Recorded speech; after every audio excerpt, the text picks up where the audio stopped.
Salam saudara sekalian, salam sehat, salam bahagia. Hari ini kita secara khusus akan berbicara tentang cobaan atau pencobaan di dalam kehidupan manusia.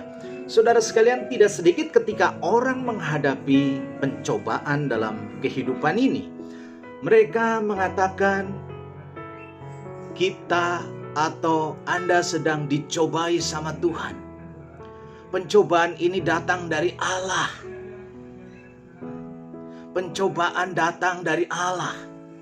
Saudara sekalian, yang jadi pertanyaan adalah, benarkah Allah adalah Allah yang mencobai? Benarkah Allah itu mendatangkan pencobaan kepada umatnya? Lalu untuk mendapatkan jawaban ini, saya akan mengajak kita untuk melihat Kitab Yakobus pasal yang pertama ayat yang ke-13. Yakobus pasal yang pertama ayat yang ke-13, demikian firman Tuhan.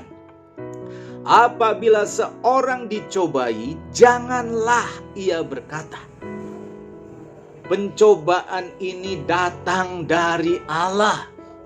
Sebab Allah tidak dapat dicobai oleh yang jahat, dan ia sendiri tidak mencobai siapapun. Jelas di sini firman Tuhan mengatakan apabila seorang dicobai, mungkin termasuk kita, saudara. Firman Tuhan melarang gini, janganlah ia berkata, pencobaan ini datang dari Allah. Jadi jelas saudara jawabannya. Jadi siapapun yang dicobai sama Tuhan, pencobaan itu bukan datang dari Allah. Sehingga Tuhan melarang kita untuk mengatakan seperti itu. Jadi apapun cobaan yang dialami oleh umatnya, jangan sampai kita berkata seperti kata firman Tuhan, pencobaan ini datang dari Allah. Tidak, saudara. Di sini dikatakan, firman Tuhan juga kasih alasannya. Sebab Allah tidak dapat dicobai oleh yang jahat, dan ia sendiri tidak mencobai siapapun. Saudara, jadi Allah tidak pernah mendatangkan atau memberikan cobaan kepada umatnya. Bahkan tegas firman Tuhan mengatakan, ia sendiri tidak mencobai siapapun. Jadi siapapun, mau orang beriman, orang gak beriman, orang beragama, gak beragama, kalau mereka dapat cobaan, ingat itu bukan dari Tuhan, bukan datang dari Allah. Pencobaan itu datangnya dari iblis. Tujuannya apa? Untuk menghancurkan dan menjatuhkan hidup kita. Cobaan juga datang dari diri sendiri, dari hawa nafsunya sendiri, dan bukan datang dari Allah. Sehingga Allah melarang dengan tegas. Ketika ada cobaan datang, Allah melarang untuk kita berkata pencobaan ini datang dari Allah.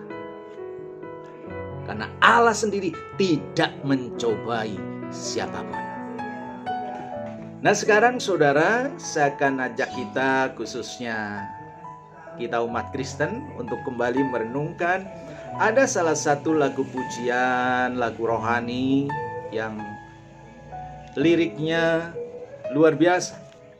Saya juga dulu suka menyanyikan lagu ini. Bukan hanya saya, gereja di mana saya mengembalakan juga dulu sering nyanyikan lagu ini. Tetapi ketika saya membaca ayat ini, saudara, ada hal-hal yang menggelitik hati saya. Karena bagi saya ada satu kata yang tidak selaras dengan firman Tuhan ini. Ya. Lagu ini saya percaya setiap kita sudah tahu, bahkan sudah hafal.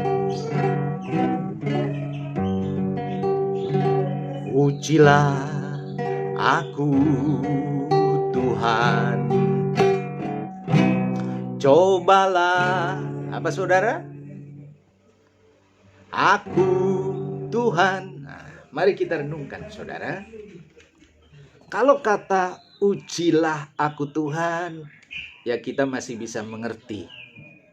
Karena ujian tujuannya adalah supaya kita boleh naik level, naik tingkat, ya. Supaya kita semakin dewasa, melalui ujian itu. Tapi kalau kata cobalah aku Tuhan. Jadi lagu ini seperti sebuah doa kepada Tuhan. Minta Tuhan, ya. Minta Tuhan menguji kita mungkin masih bisa dimengerti. Tapi kalimat yang kedua, minta Tuhan mencoba kita.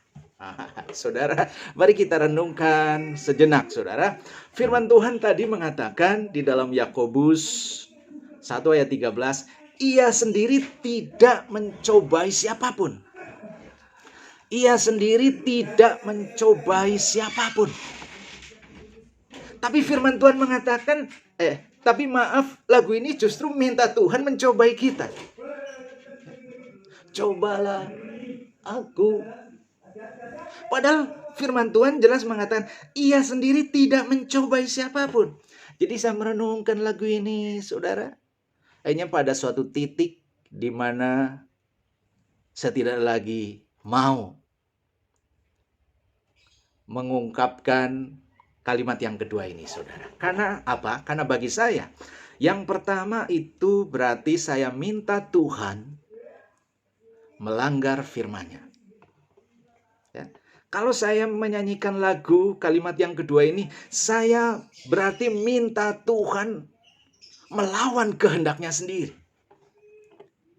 Minta Tuhan mencabut firman-Nya. Padahal Tuhan sendiri melalui Yakobus mengatakan, ia sendiri tidak mencobai siapapun. Tapi kalau saya ngomong, Tuhan cobailah saya, berarti saya minta Tuhan melanggar firman-Nya sendiri.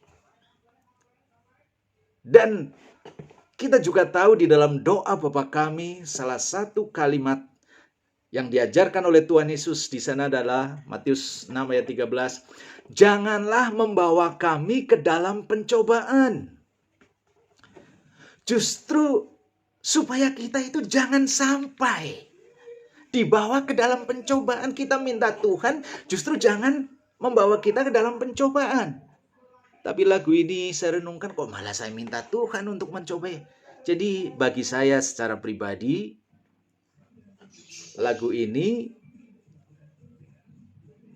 melawan firman Tuhan, melawan apa yang tertulis dari firman Tuhan.